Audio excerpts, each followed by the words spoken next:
TauX every day. Follow socials, here's the way.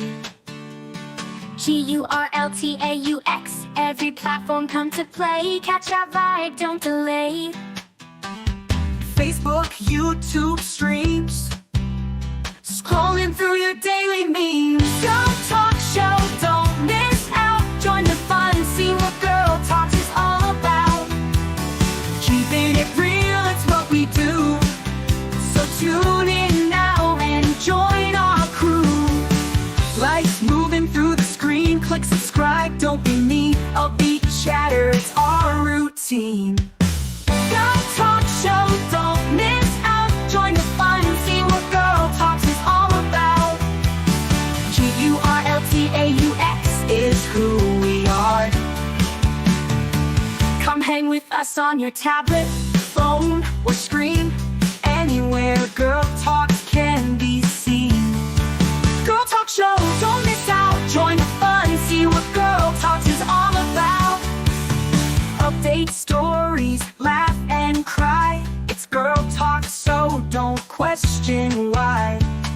It's the show that you'll adore. Come back daily to get some more. GurlTauX show, don't miss out. Join the fun, see what GurlTauX is all about. GurlTauX is who we are. Come hang with us on your tablet, phone, or screen. Anywhere GurlTauX can be seen. GurlTauX show, don't miss out. Join the fun, see what GurlTauX is all about. GurlTauX, log in now, watch our show. Likes and comments, let them flow. Every day we're on our way. GurlTauX show is here to stay. GurlTauX show, don't miss out. Join the fun, see what GurlTauX is all about.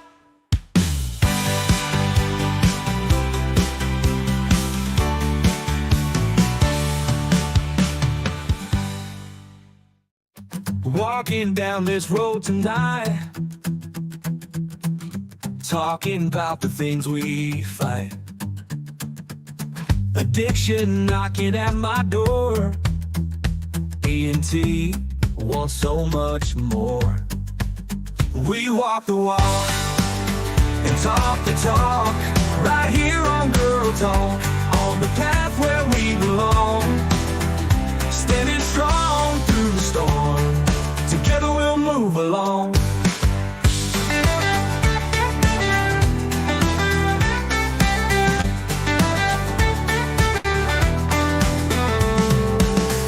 Searching for a brighter day, holding tight along the way. Sobriety's a steep climb, D&T winning every time. Oh yeah, we walk the walk and talk the talk, right here on GurlTauX, on the path where we belong. Standing strong through the storm, D&T bringing all of you along. Oh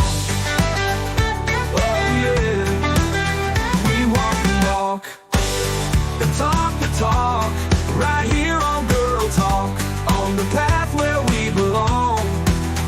Standing strong through the storm, D&T bringing all of you along. Oh yeah, we walk the walk and talk the talk, right here on GurlTauX, on the path where we belong. Standing strong through the storm, D&T bringing all of you along. Oh yeah, we walk the walk and talk the talk, right here on GurlTauX, on the path where we belong. Standing strong through the storm, D&T bringing all of you along.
talking and I'm muted.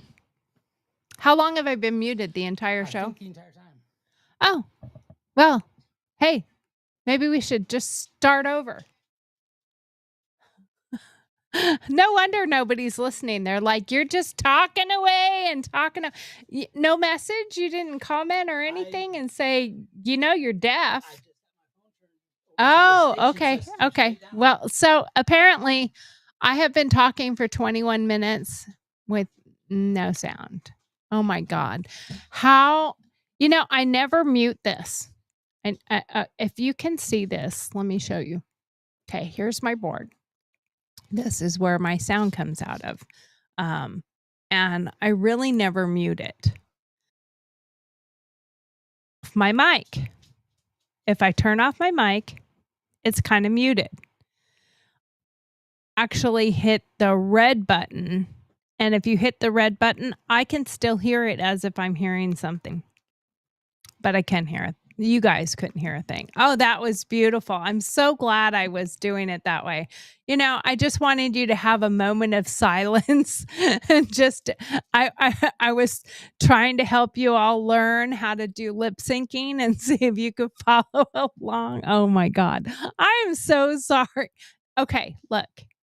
It's only day 3 of my back in the studio. And it makes me laugh because there are certain people that I listen to. Barry Cunningham. When he does this, I go, Barry, unmute your mic. Now, I did move something.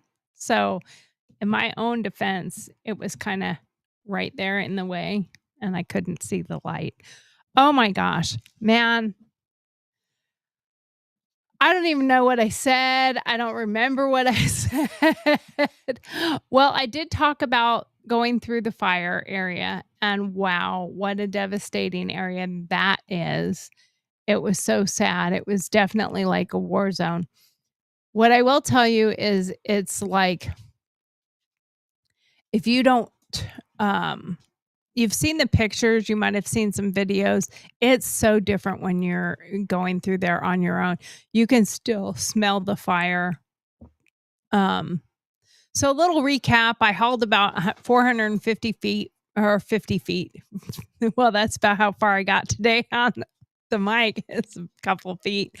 Miles from San Simeon to LA, hitting the Andrew, Malera, Pfeiffer, Big Sur, Limekiln.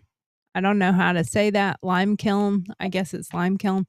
I did miss the Ragged Point Cliffs because it was in the area that was kind of blocked off.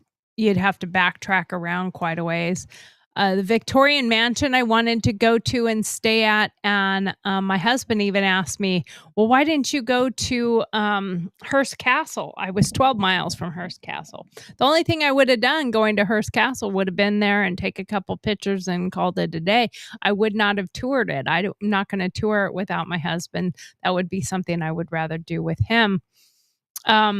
I did a couple selfies and quick pictures along the route, Los Alamos and Santa Barbara, Stearns Wharf. I wrapped the PCH. I went as far as I could. The Pacific Coast Highway, Highway 1, goes right through Malibu to Santa Monica, and it's right where the fires were. And the Pacific Highlands Palisades, they're right there, and every single street was blocked with cops to keep anybody from going up there unless you had a permit or you showed proof that you lived there or whatever. So I did not obviously even attempt to go up there, but I did take some video. I did take some picture along the way, and I don't know how many pictures I took. I took mostly video. I think I'm going to do a whole little thing on that. I'm going to put the video together and I'm going to talk about that tomorrow as a whole separate thing because it was really touching. You could still smell the fire. Going across the McWay Falls, it's 80 feet. And the Bixby Bridge, there honestly wasn't a lot going on with that falls right then. There was some. It was a pretty low waterfall at the time that was near there. But it's mostly about the cliff. The Bixby Bridge, that was really, really cool because it was built in like 1942 or something like that. I took some pictures of that. And the fire scarred area, we will definitely talk more about that tomorrow. It was really, really, really sad. Um, this was my battleground for my soul searching journey, going across the PCH and going through these different routes. And once I got out of there, I was going to be kind of moving a little quick, and part of it was going to be on Route 66. Now, I've taken a couple times, I've taken portions of Route 66. I've never done the entire Route 66, just like I've never done the entire route of the PCH. But follow what I'm doing and join my crew, join my tribe, join the Gurl TauX crew. You can follow all of the socials at GurlTauX, GurlTauX. That's on X, that's on Twitter, that's on X, formerly the artist known as Twitter, TikTok. We have a group on Facebook, as well as all the other socials. But it's all GurlTauX, GurlTauX. And please remember to like, subscribe, and join this channel. I talk about a lot of different things. I talk a lot about the journeys that I am going on and the journey that I am doing, my soul searching journey, my finding myself, my fixing things that I need to fix, and putting myself into perspective, and forgiveness and grace and perseverance, and fighting out of depression, very severe depression, fighting out of that, and fighting my way back, and working on my health and my weight. If you have beach stories that have touched you, please post them on my channel, and hashtag be kind to your mind. That's my new mantra. I mean, it should have always been my mantra. It kind of has always been. I've always been a kind person, but being kind to your mind is more about being kind to yourself, because it's easy to be kind to others and to those around you in your sphere. But we also have to remember to be kind to ourselves, giving yourself some of that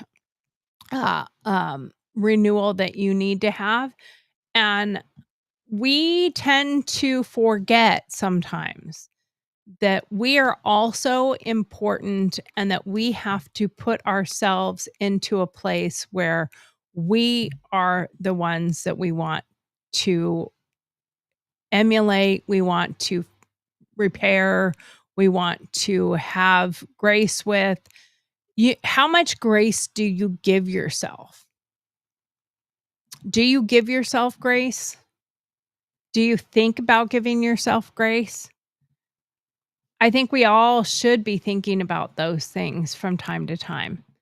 So this is what I was doing with the sand. So I wrote where the beach was and what date I went there, if there was a notation for it, and they all look exactly the same other than what sand is in there, which I think is helpful for keeping track of the different sands that you see.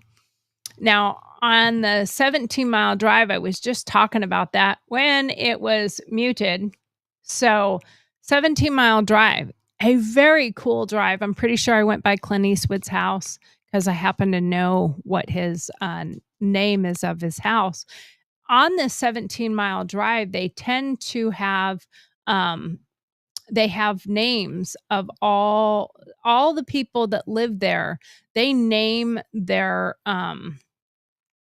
homes like with a nickname of sorts, and they just give it some random nickname. And it's really cool because they might have it say Serenity or Casa de whatever, and it's really neat to see all the different homes that are in there. They're really gorgeous, and I know I talked about taking myself and Charlotte to Pfeiffer Beach yesterday. I spoke about that. This was us at Pfeiffer Beach, and she sat up here on this log and gave me a little mini photo shoot. And I think I have a couple more there. The cool part about this water, or I should say the sand by the water, is that this sand is purple. And gathering it, you do have to be careful because it's very easy to end up with the lower bottom of the sand and not get the actual sand that's purple. So it's really cool sand, and I know I'm just kind of flying through some pictures because they're all very similar. But I want to get to the sand picture. Of course, this is me and her sitting together on that log that we took together. She loves doing photos, so it's easy to do photos with her. She really actually seems to like taking the pictures with me. I think she does anyway. She seems to. She poses an awful lot when we're taking pictures. Now, I know I also talked a little bit yesterday about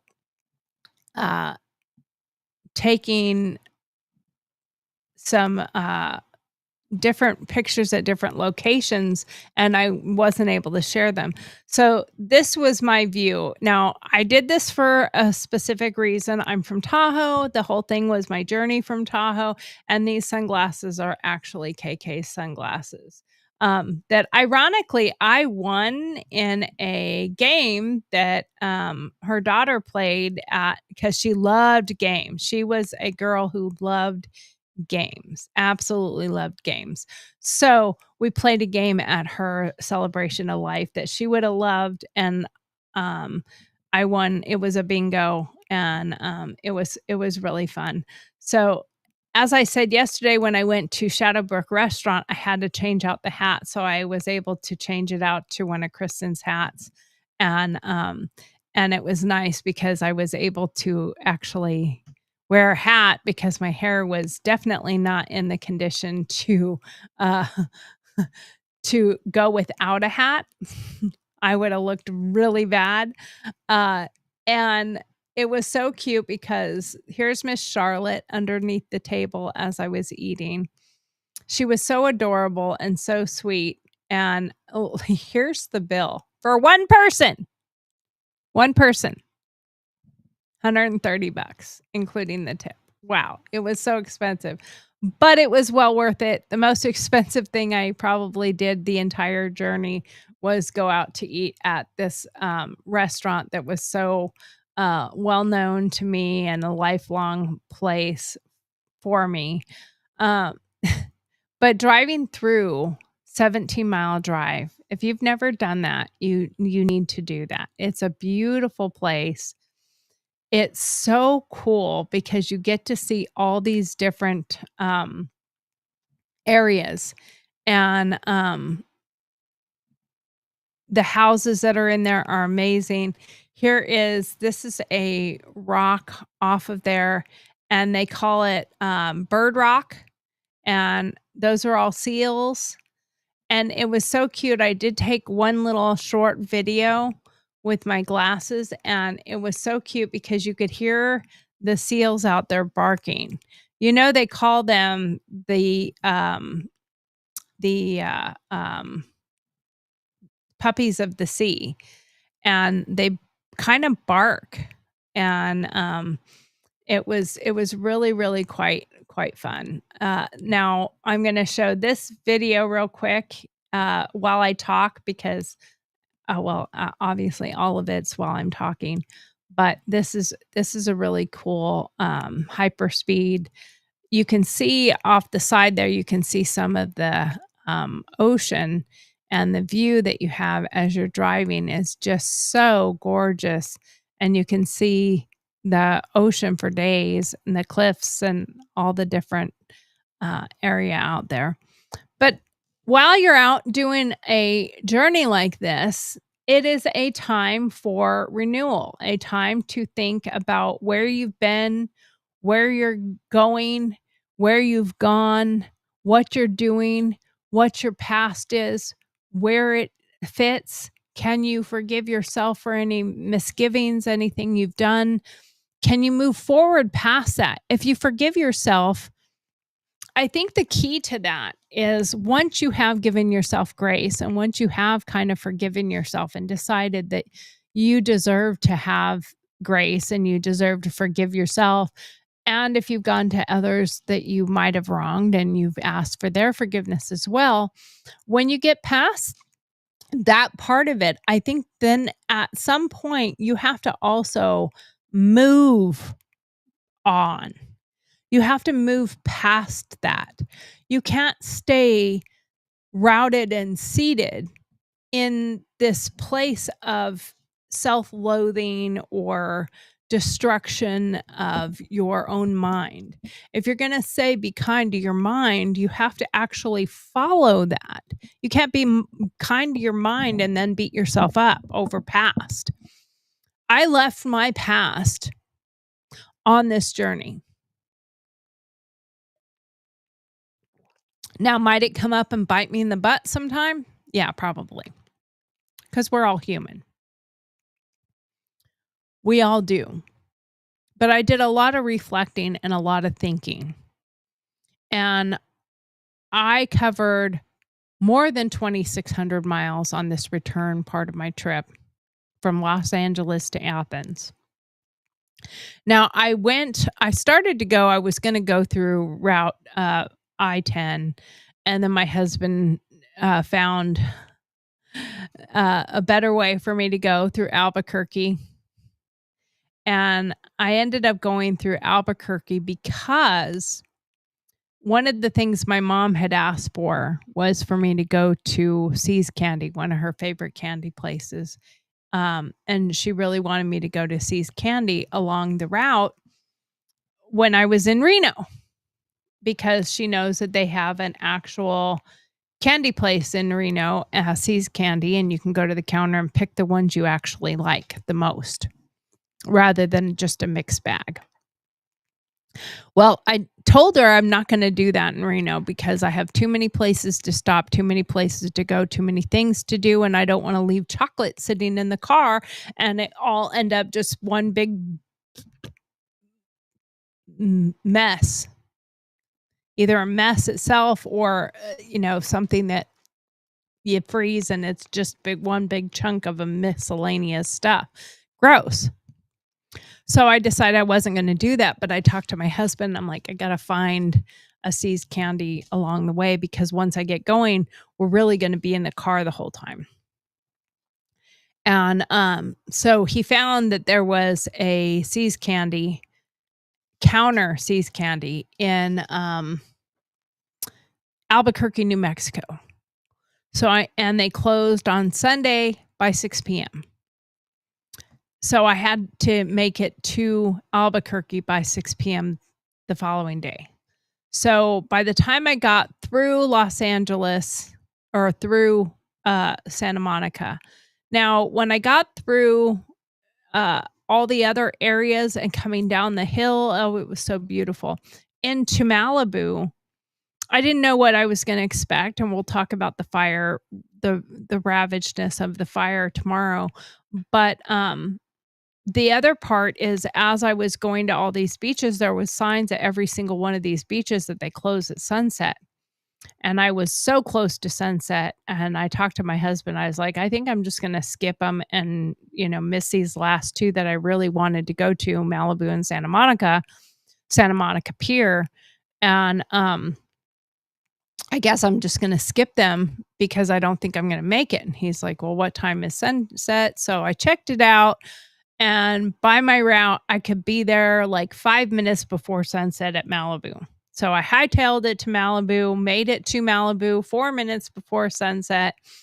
And you couldn't, even on that beach, because the beach was here and the sunset was over here. So it was hard to see anyway, so I didn't stick around to like get a photo of sunset at Malibu Beach, because at least the one that I was at, it was hard to see.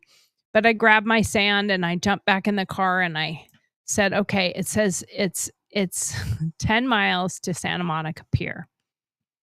I've got 4 minutes. I'm like, there's no way I'm making 4 minutes. 10 miles in 4 minutes.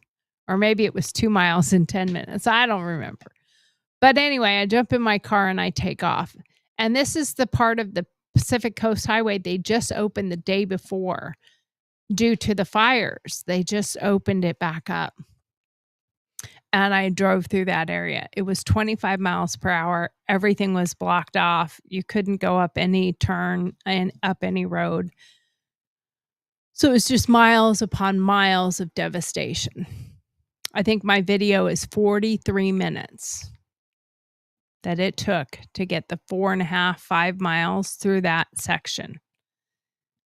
And then I get to the end and I've got 1 mile to go. And it took me until like 9 something.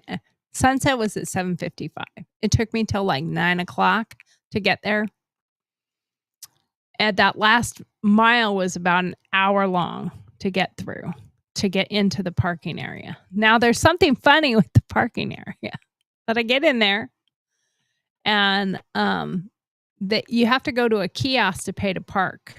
So it says you may be cited because you put your ticket in the front window, you go pay. They've got 6 or 7 people standing there as you're coming in. None of them taking any money. None of them giving you tickets. You just go park and you go pay on your own at a kiosk. So I did not pay because I was not going to the beach. I wasn't going for a walk. I wasn't going to the pier. I wasn't going to do anything. I was going to park, walk over, get sand, and be on my way. So I park. First parking spot I see because it's packed. It's packed. I mean, and that last hour getting through was all because of traffic. So I get in there and I park next to this car and I get their attention. And they open the window and I said, I'll give you $20 if you will walk to the beach and fill my jar of sand. I'm collecting sand at all the beaches. And she's like, what? And I'm like, trying to explain it again. And then I said, will you do it? And she says, oh, that's really far. And I said, well, how far is it? She goes, it's like a 10, 15 minute walk that way in front of us. And I was like, oh, okay. So I figured, well, I found this parking spot. Maybe I can find one if I pull out and I go around and go towards the direction she gave me to go and find another place to park. So I pull out and, you got all the parking spots that go like this down the lane. And then you get to the end of that lane and there's quite often the ones that are on the side that are just single ones. And as I get to the end of the lane, there's a bunch of parking spots right here. And that's the beach. Literally, the beach was like a 30-second walk from where I was parked before to where now it's like a 5-second walk from where I'm parked now. So I jump out of my car, grab my jar, go over, I load it up with sand, and I'm thinking to myself, what did this person think I wanted? I wanted them to go to the ocean and get me wet sand. I wanted them to get me all the sand out of the water. Excuse me. Well, I saved myself $20 because they were lazy and didn't want to do it or didn't understand the question. I don't know, but it was rather funny. So we moved along. I got all my sand and then I pulled out of there. It took me 30 seconds to get out of the pier and onto I-10 over to the 215 to the whatever. And I hopped on and I had to get to Barstow. That was my goal, is to get past Barstow, just even just a little bit past Barstow for my journey for the next morning so that I could get to Albuquerque, New Mexico by 6 p.m. So I hustled. I got to Barstow about 11 o'clock, 11:30ish, and found a rest stop. And Charlotte and I went to sleep. And it was really, really nice. Now, I will say, backtracking a little bit, when I went to Morro Bay, that was a really fun time. That's the only time I stayed in the hotel. I did show pictures of her on the bed with her duck, but we went to get coffee in the morning when we left Morro Bay, and there was an art show going on, a art and craft fair thing. So I went through there and I got a couple wind chimes that Donna and I wanted to have some wind chimes. I also got this beautiful little thing here for my journey, and it says, "You have escaped the cage. Your wings are stretched out. Now fly." So I'm going to hang that somewhere down here. When I went to that little town that I told you guys about along the route, I went to their pottery and I got this little plate. It's like a coffee plate. You can put your snacks on it or your spoon or whatever. And I did get the matching coffee cup because, like, it's Charlotte. So I had to, I couldn't resist. I did get a couple things for my mom and for my husband. I didn't buy a bunch of stuff, but I got a few things along my route. It was really, really nice. But then we hightailed it and we hustled to get to Barstow, get some sleep, and then head the rest of the way to Albuquerque. And in tow with 19 jars of sand and a jar of sand under the seat of Lake Tahoe that I would have to put in sand once I got home because it was too packed to pull that out and put it in its matching jar. But I made it to Barstow and we got our sleep. And then I will continue this journey after this. You know what time it is. What time is it? It is Dear Margaret time. So let's do a little Dear Margaret. And I am not changing my hat tonight because I have a cute hat on, so I don't feel like changing it. I mean, y'all know it's me. It's not like I hide under that hat and you're not like, oh my God, where did Tori go? Oh, it's Margaret now. I don't go into a whole outfit change or anything. So let's do some Dear Margaret.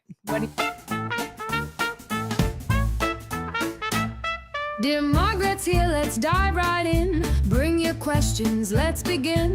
Life's a real maze. We'll help you with your coping. Dealing with life in this rat race. Honest thoughts, no sugarcoating. Tell us your tales, your woes, your gripes. No fluff, no bows, just real life types. Sign it clever, let your pen take flight. We'll serve the truth, sharp and bright. Send us a query, take a lead. No hidden rules, no secrets to keep. Anonymous wisdom that cuts so deep. Dear Margaret's advice you'll want to reap. But in the end, let's admit we all really don't care, Margaret.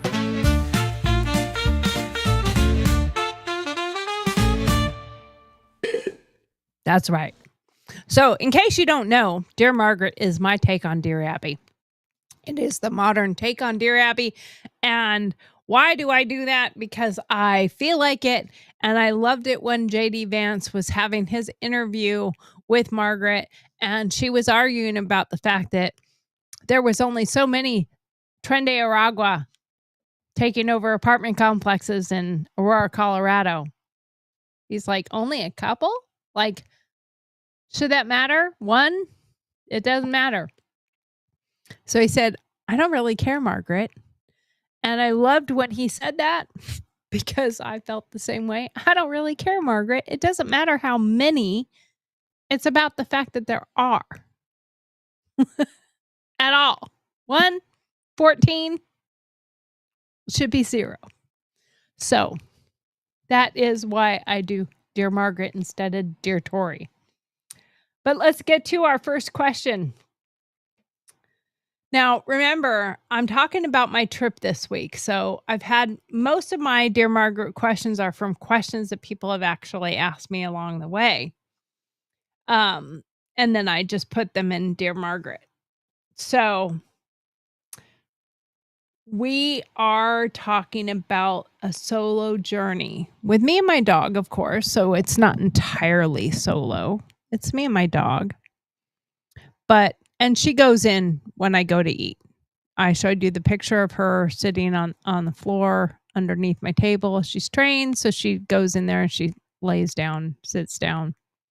She doesn't bother anybody. She doesn't make any noise. In fact, most of the time when I get up and walk out, people are like, wow, I didn't even know there was a dog there. That's how it should be if you have a service dog. So I had some people ask me about eating solo and staying sane on the road when you're driving that much. And what do I do?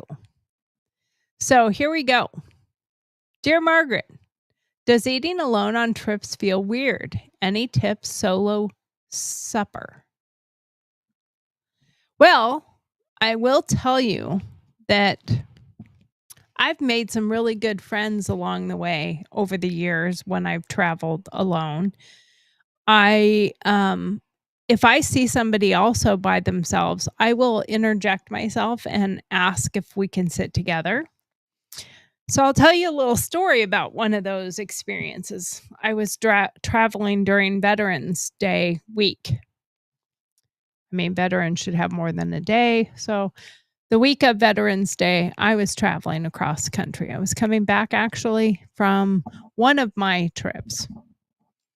And I don't even know what year it was or when this happened, but it was a couple of years ago. And I don't even remember where I was located. I just remember it was time for breakfast and it was Veterans Day. So I got a free meal at Denny's.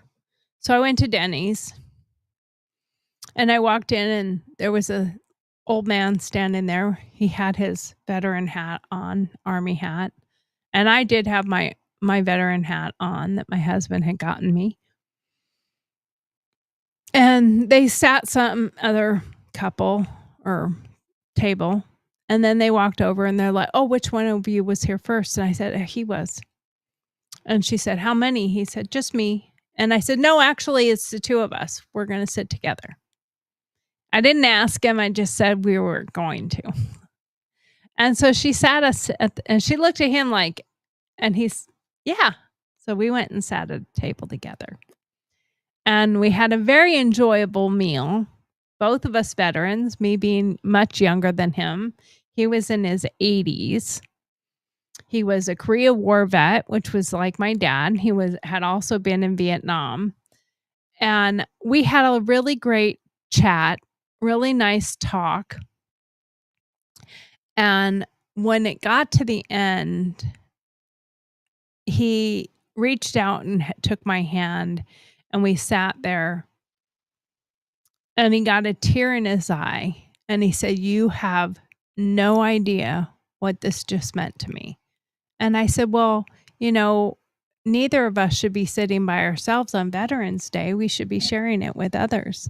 And he said, this is my first Veterans Day without my wife. She passed away like a few months ago, six months ago or something like that.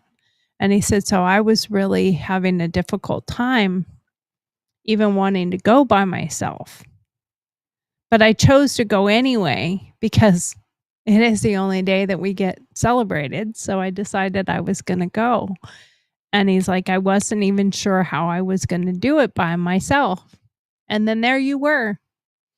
And you offered to sit with me. And it was so wonderful. And he's like, you got a lot of living to do, young lady. And I said, thank you so much.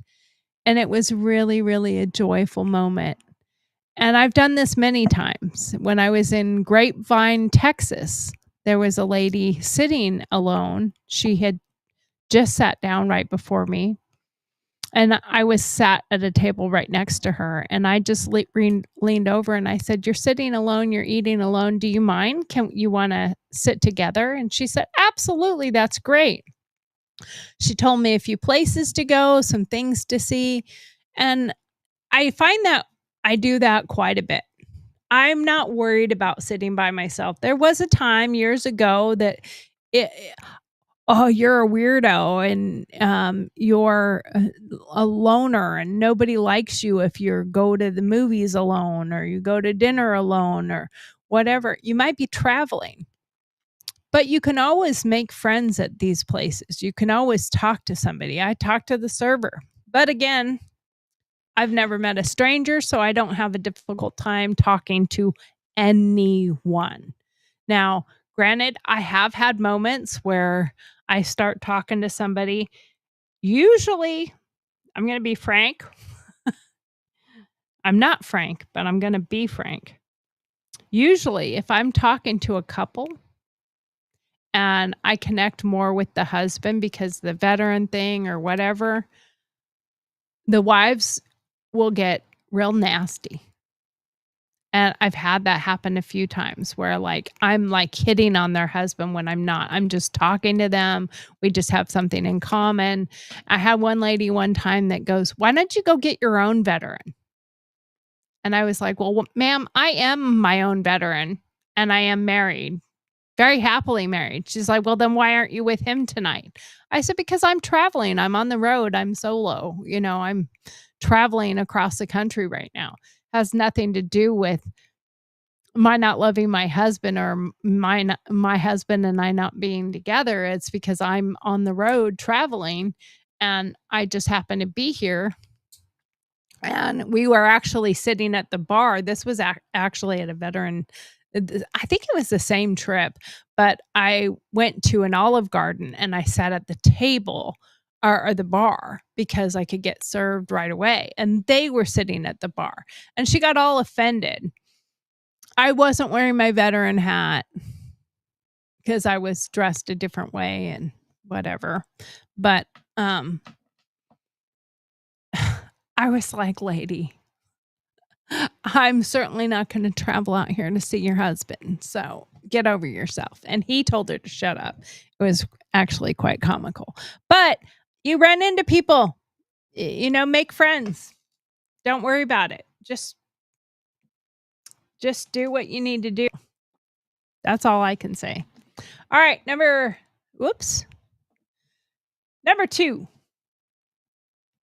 Dear Margaret, how do you stay mentally strong on a long solo trip mindful mover?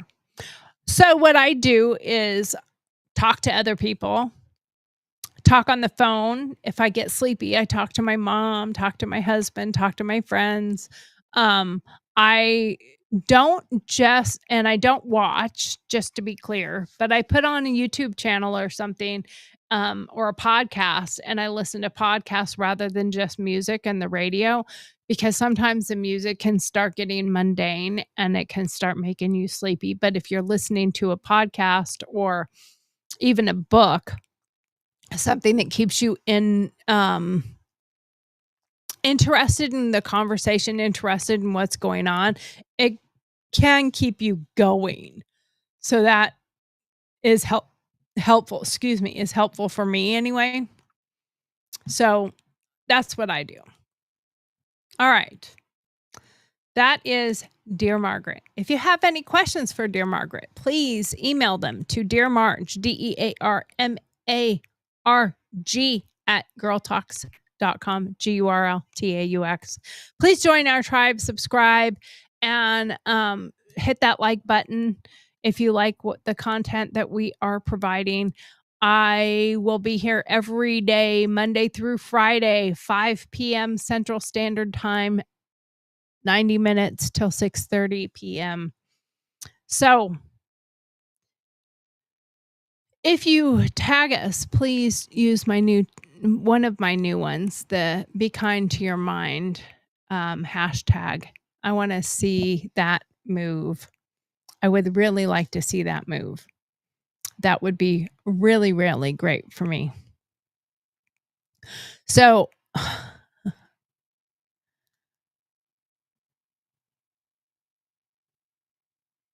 I lost my place.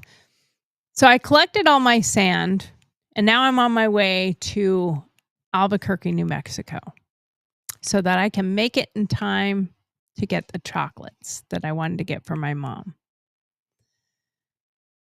I went on Route 66 for a portion of it. It was important to me to get there. It wouldn't have mattered. My mom loves me anyway, but for me, it was important to get her her favorite chocolates. But while I was there, something that happened, I helped a stranger.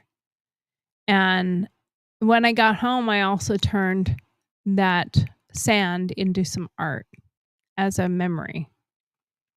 Every grain of sand that I collected, every stop that I made, every picture that I took helped me with renewal and grace and coming home more whole. That was what it was for. So on Route 66, I do have a cool picture on Route 66. Hopefully I have it here. Let me see if I do. But it was of me and Charlotte. Oh, this was a fun picture that I took. Charlotte and I, we went and found the largest artichoke. Okay, it's not the largest artichoke. It's just a sculpture of an artichoke.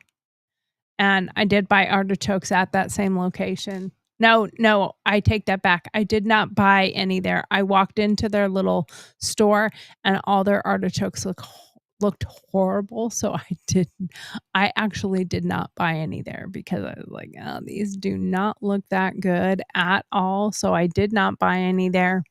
But I took lots of pictures with me and Charlotte along the way, and I had a really good time. I know one of the places I was going to show you the sand was at Pfeiffer Beach. I wanted to show you that purple sand. It's so pretty. But that is the purple sand right there, all throughout. It's really, really cool. So I collected all my sand. I got on my route. I got on my way home. When I went through Monterey Bay Academy and I went down to the ocean there, I was actually able to let Charlotte play in the water just a little bit. This is one more picture of the purple sand, so you can really see how purple that sand is. It's really neat. But I was able to let Charlotte play in the water there. I think I have some pictures or videos of it. I'm not entirely sure if I do or not because I have so many pictures. I took so many pictures. Oh my gosh. I took more pictures than I really needed to take. So now I kind of have to compile them together so I can figure out what pictures I have and what pictures I've taken because I don't honestly know on some of these because I have taken so many blasted pictures.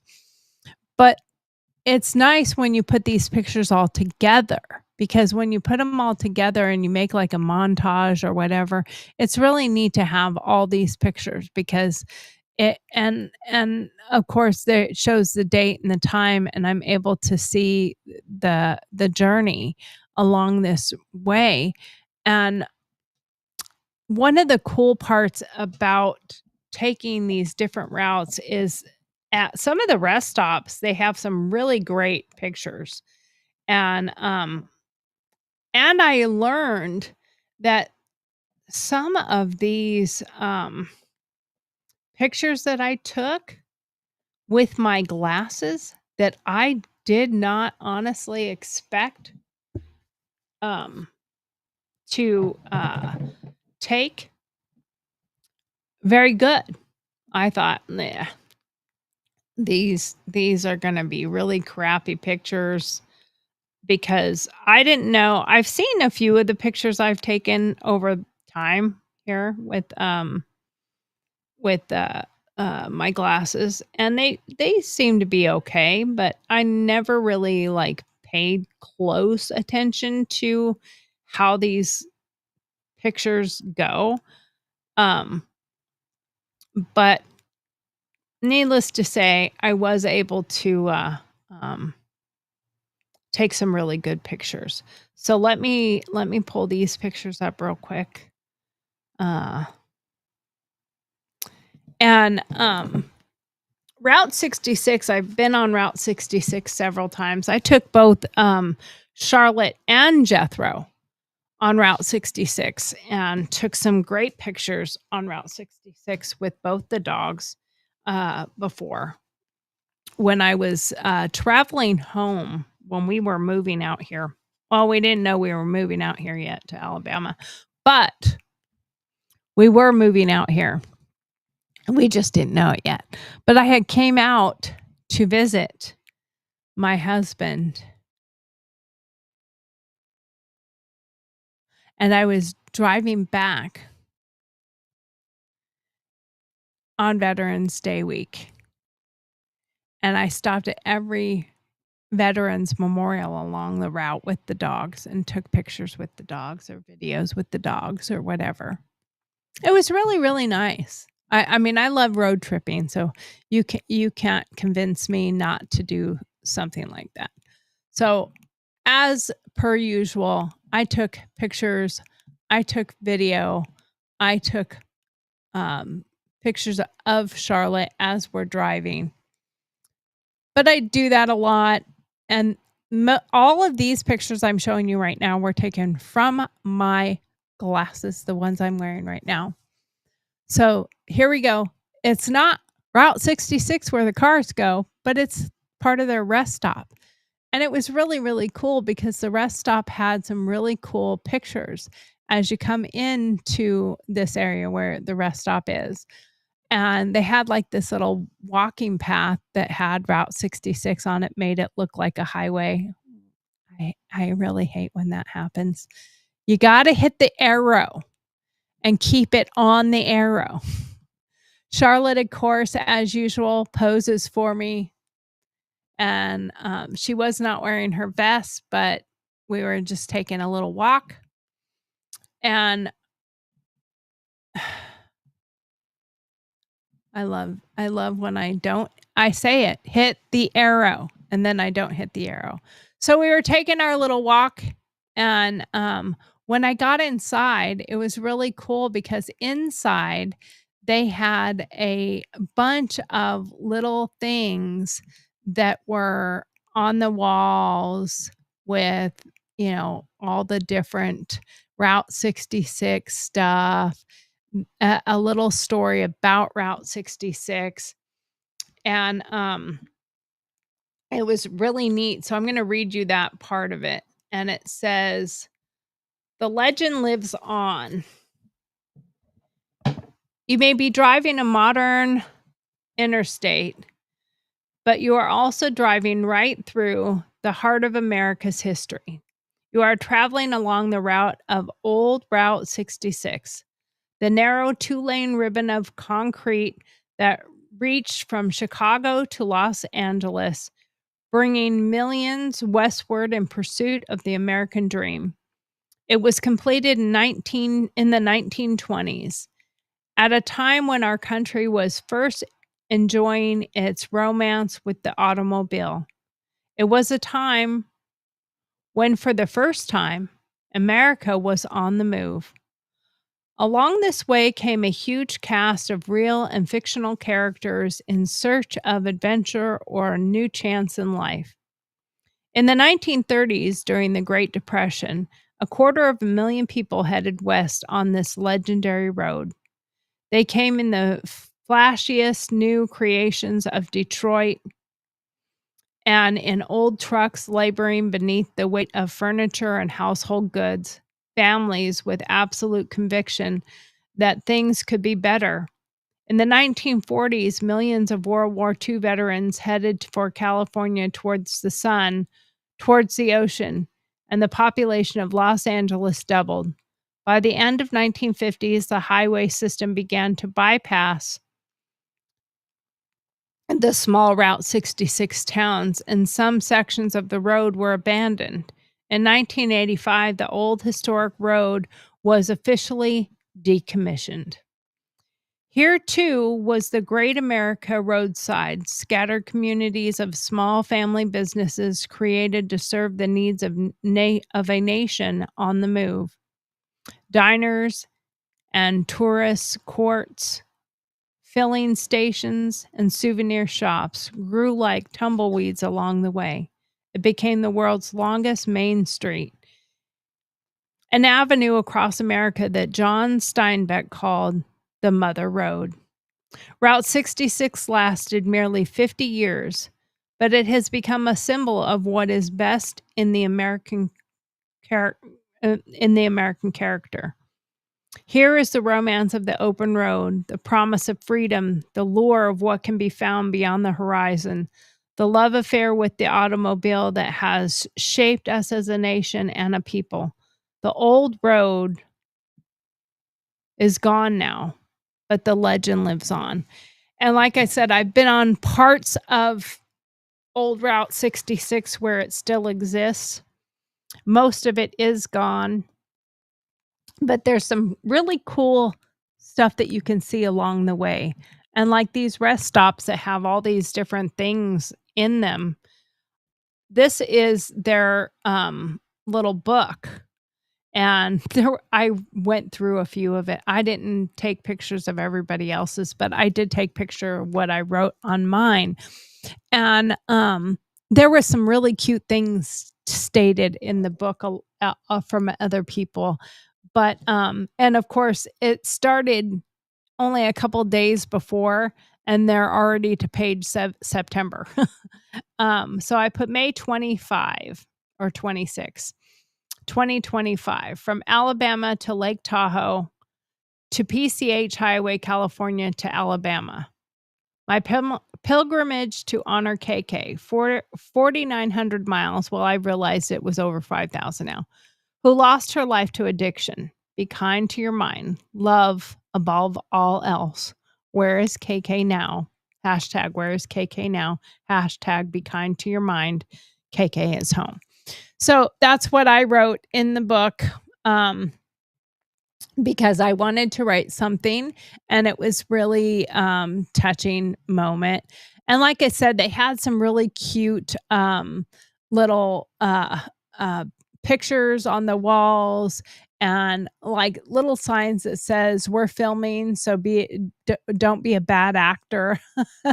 At Hood Tires and authorized Studebaker service. Like there's so many cute signs that you end up and a lot of people see these signs at places where they can buy old metal signs, and they're like, oh, that's kind of cool. But when you see them in a place where it's meant to emulate what it was like back then, that's really kind of neat. Even in the rest stop itself, they have the old Route 66 sign. Now I've taken some really cool pictures on Route 66 when I took the dogs before, and it was really neat to be able to take some of those pictures along the way. And I don't buy a lot of knickknacks. I don't buy a lot of keepsakes. I buy a few things because I want to buy something that is a memory or something that is reflective of the trip. Well, and for me, this sand was a reflection of the trip. So I collected my sand, but then I didn't need to buy the sand. I just collected the sand. But what I did buy, one thing I did buy when I was buying a few of the things along the way, or collecting, either way. But this is right here, I think right before I put the Tahoe sand in. But this is one of the things that I did collect because I did buy this rock. It simulates something else, of course, because of the rock collecting. But he's Marine, So it's got the EGA on it, and he quite often puts doors and holds doors open, and he'll stick a chair or something else. So I got him a big, giant, heavy doorstop rock, so that he has something big and heavy, but it's meant for, not to be sitting outside just getting tore up. But that is what most of the pictures. I don't know that there's really much more for pictures as far as the rest of the trip, but I would like to do this other route. My husband doesn't like I-10. That was kind of why I was going to take I-10, but it was okay because Charlie snoozed in the back seat, and we went through all these different parts of the country. And I did not make it to the Joshua Tree or the Marilyn Monroe statue because that's on that section. But I did enjoy the trip itself. Remember, the most important thing is testing your headspace and battling depression prior to this trip. This trip helped me work through that. Leaning on that mantra of be kind to your mind, I journaled, I wrote things down, I wrote songs, I wrote lyrics, I called my husband, I blasted music like Heart Like a Truck, Lainey Wilson. I took breaks, I breathed. I reminded myself that it's okay to stop when I need to stop and enjoy the trip, not make it a hassle and not make it a overwhelming endeavor. I didn't want it to feel overwhelming. But I do feel kind of like a badass for doing over 5,000 miles in this journey. So if you have any of your journey stories, your road tripping stories, please share them with us. Just a little side note, 45% of solo travelers journal daily. And there are some people who actually put it out as blogs or something like that. So on May 25th, I hauled all that way to Texas, but in Albuquerque was the heart stopper. Racing to get to See's Candy for my mom before it closed. I was bursting to pee when I got out of my car, and I was just walking into the mall, and this gal was standing out there. You could tell she was kind of down on her luck kind of person. And she started to approach me, and your initial reaction is to look away, pretend you don't see them, walk by them, pass them up. But I didn't.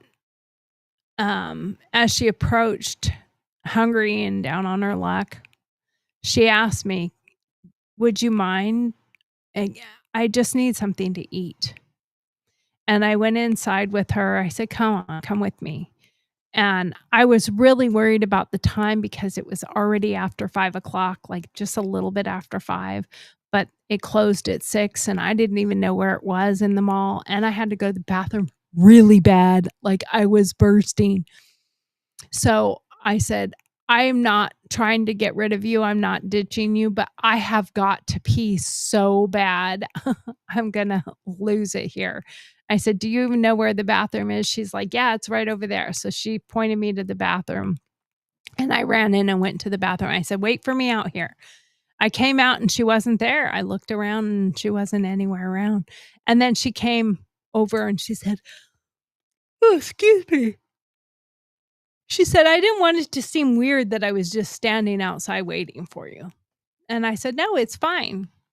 I said, and so needless to say, I'm really worried about the time. but I also didn't want to be mean. I didn't want to be rude or anything like that. And she walked up. I said, "What do you want?" She said, Panda Express. It was right there. She's like, "Can I get a small bowl?" The cheapest thing on the menu she ordered. And I looked at her and I said, "Here." I gave her $20. I said, "Don't just get the smallest thing. Get yourself a good meal. Get something bigger." And I said, "I'm not trying to ditch you." I said, "I just have got to make it there in time before they close." But I hugged her and I told her, "Your family wants you safe. I'm sure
Okay, so apparently we lost internet. Don't know what happened, but it crashed. Whatever. My husband was quickly on it trying to fix it. So, my apologies. Don't know if anybody's still out there, but that is pretty close to our time anyway. So, the last part I was talking about is I told this girl, I guarantee you your family wants you safe and they love you and they miss you. And she said, "Are you sure? Do you really believe that?" And I told her a little bit about what I went through. And I said, "I guarantee you that as much as they might be disappointed in you in the past or things that have happened, they just want you safe and they want to know that you're alive and they want to see you thrive." So I said, "Call your mom." She promised she would. I hope she did. But I felt that KK spirit there when I gave her that hug.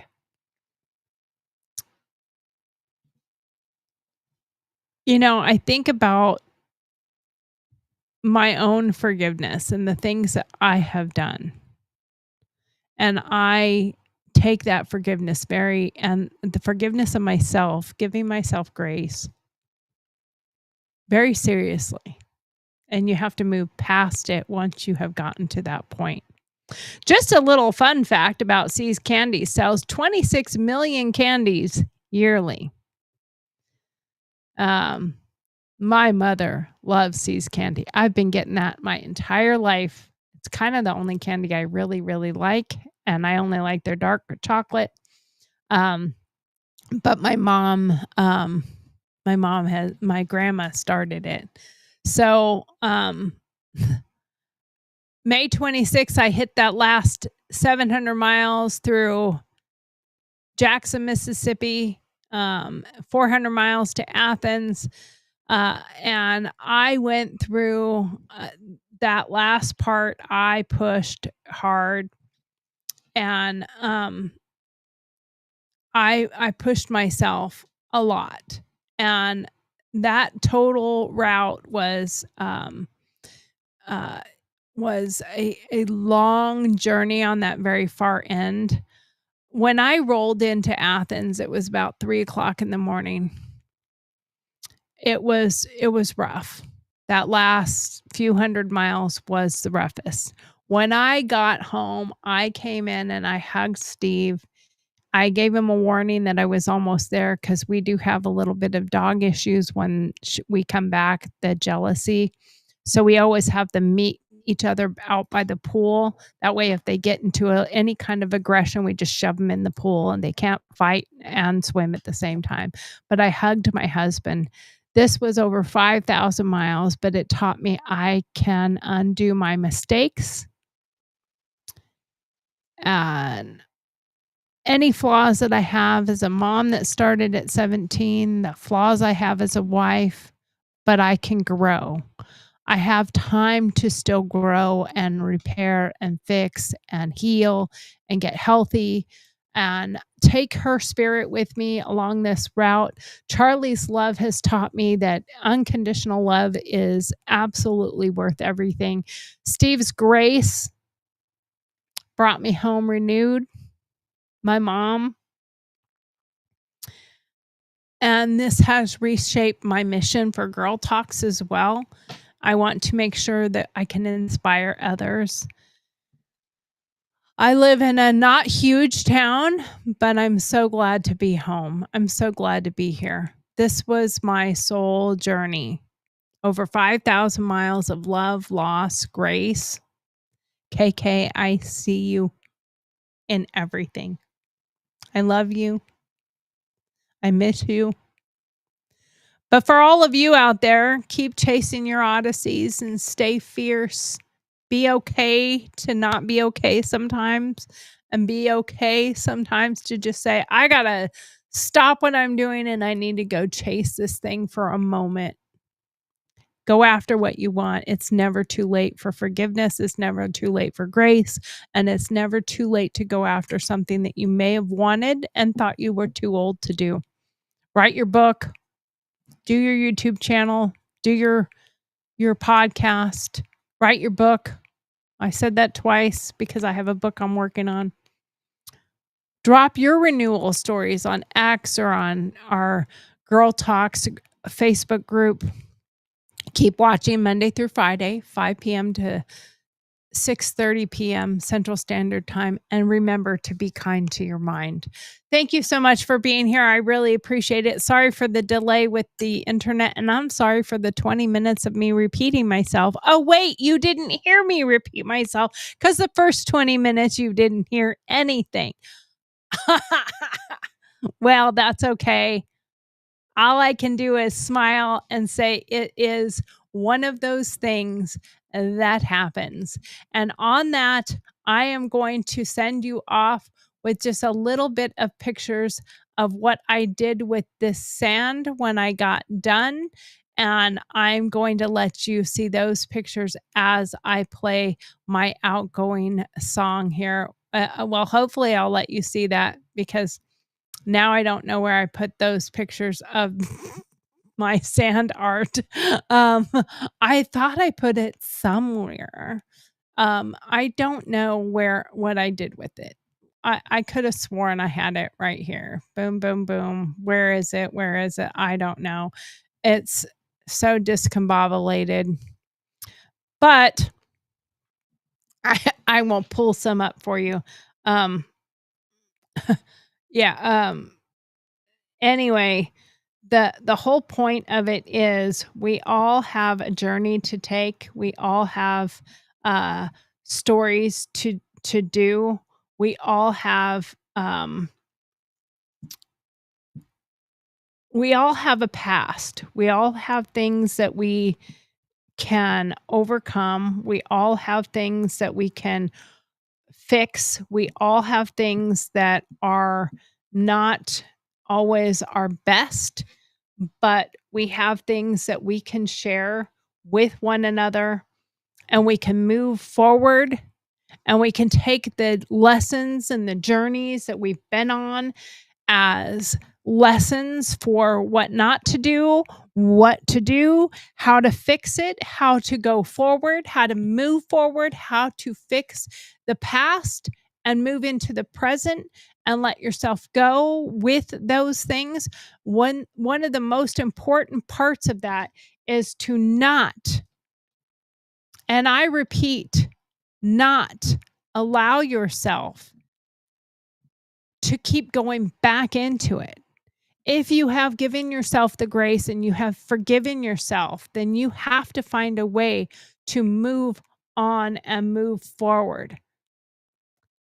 That's what you have to do. And I hope that you can find a way to do those things. So this is what I did right here. Those are some of the wind chimes that I got when I was at Morro Bay at the craft show. Got one for me and one for Donna. And then I took this art. Now you can't even see these inside the jar when you actually look at the jar, but they're embedded inside. There is a daisy leaf from picking one of the flowers at the lake. And that is one of Kristen's necklaces. Little thing that I had. I took it apart and I put half the beads in one and half the beads in the other. You really can't see them in the art, but I know they're in there. They're just a part of that aspect of her jar of sand. And then what I did is I just started layering the sand up, putting it together. And when I got done, that is what they look like with all the different sands. Look at all the different colors of the sand. It turned out so pretty. I made a huge mess, but I had to clean it up. And I ended it with a little bit of black glitter. And I also put in a few little pebbles that I had found along the way. And then I corked them with some really cute corks so that you can see that in the sun, how beautiful they turned out. So that's what I did with the sand after all when I finished collecting it. Now we are 5 minutes past our time, but that's only because we lost like 5 minutes when the internet went out. So I hope you enjoyed this video and I hope you stayed the whole time. If you didn't, I hope you catch it on the replay. Be the replay crew. Thank you so much. And again, if you want to contribute, you can email me at Tori at GurlTauX.com, GurlTauX, or if you want to send in a question for Dear Margaret, Dear Marge, DearMarg at GurlTauX.com. Don't forget to follow, subscribe, and like our channel, and please come and join us every day, Monday through Friday, 5 to 6:30 p.m. Central Standard Time. Thank you so much and have a great night. I really do appreciate you being here. Forget the fact that my thank you for watching says 7 p.m. It is 5 p.m. Central Standard Time. Thank you and have a great night.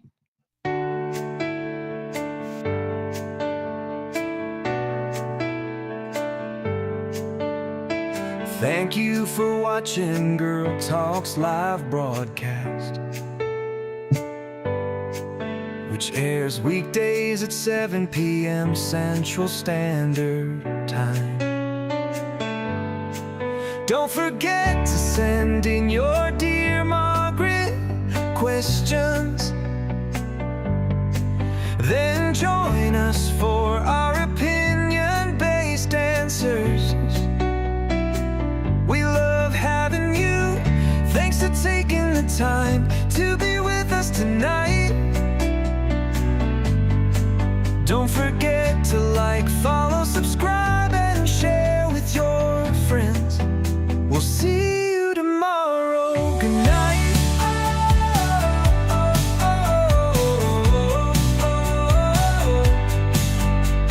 Good night.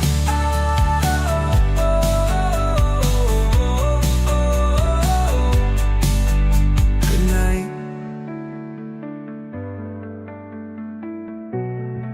Good night.